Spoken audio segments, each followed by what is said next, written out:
Halo, assalamualaikum warahmatullahi wabarakatuh.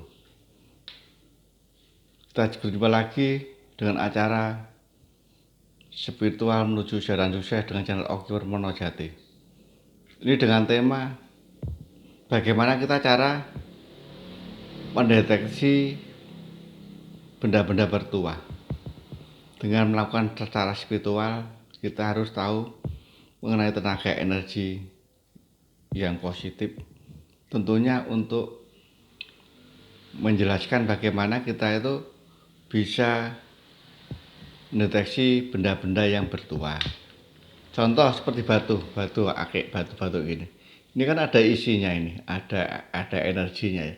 Kalau kita itu dipegang itu agak terasa ada getarannya. Apalagi kalau kita gini kan, terasa sekali, ada dorongan sendiri.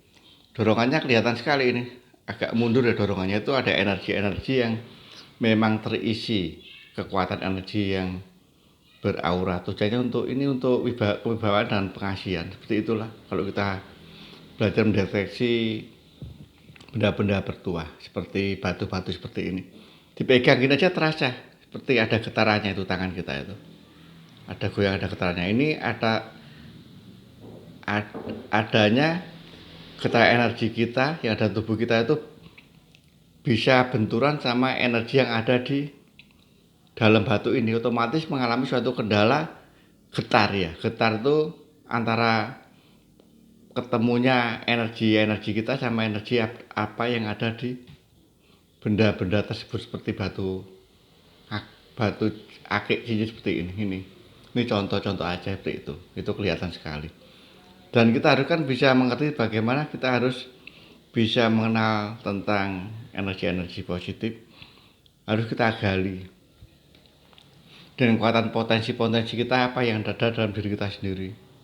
Tentunya untuk meningkatkan suatu kualitas kepekaan batin kita, bertujuannya untuk apa? Untuk mendeteksi energi-energi yang positif seperti di benda-benda atau dalam rumah atau di mana aja lah seperti itu. Tentunya yang pertama kali kita harus bisa punya kepekaan batin yang kuat. Itu kunci utama.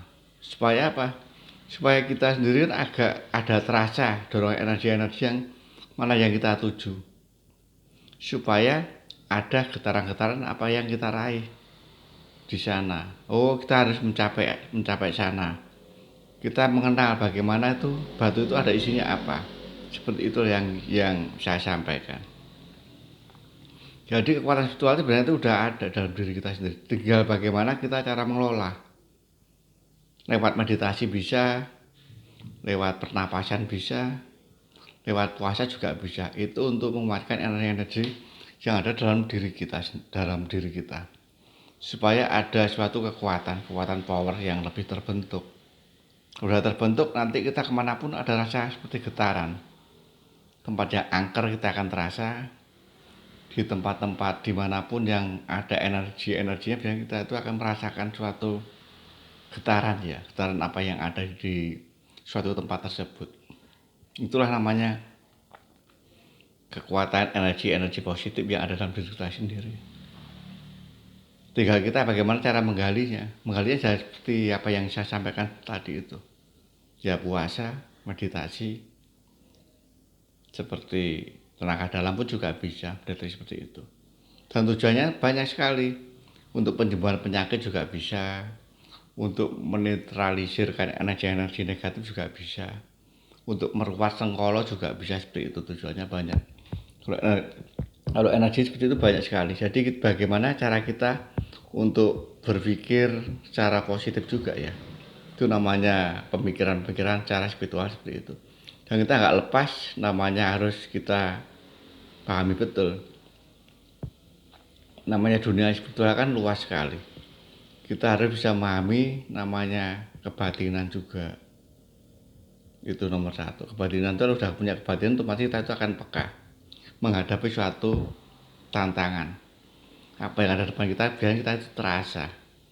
Oh ini baik, ini enggak, itu akan terasa. Kayak intuisi kita tuh seperti mengingatkan ya, seperti itu juga. Itu namanya kekuatan spiritual. Indra keenam kita udah kebuka. Maka kalau belajar spiritual itu tentunya tuh ada hasil yang baik. Dan kita nggak lepas dari doa.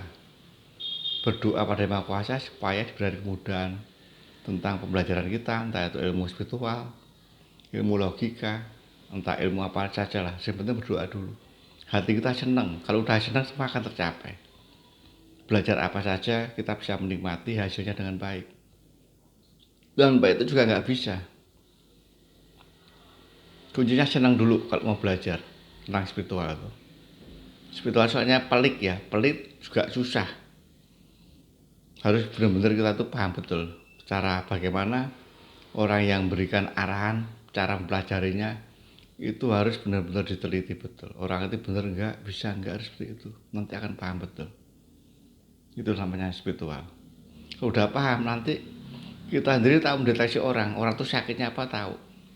Oh rumahnya orang tuh ada apanya tahu. Biasanya seperti itu. Dan kita buat ramalan-ramalan ke depan tuh tahu. Ramalan itu ada prediksi dulu. Dan sebabnya itu ada apanya dulu. Itu nanti ketahuan.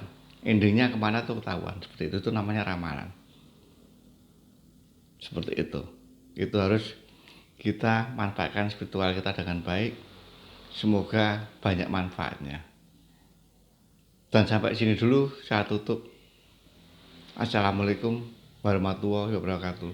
Semoga apa yang saya arahkan banyak ada manfaatnya. Amin. Rabbil alamin.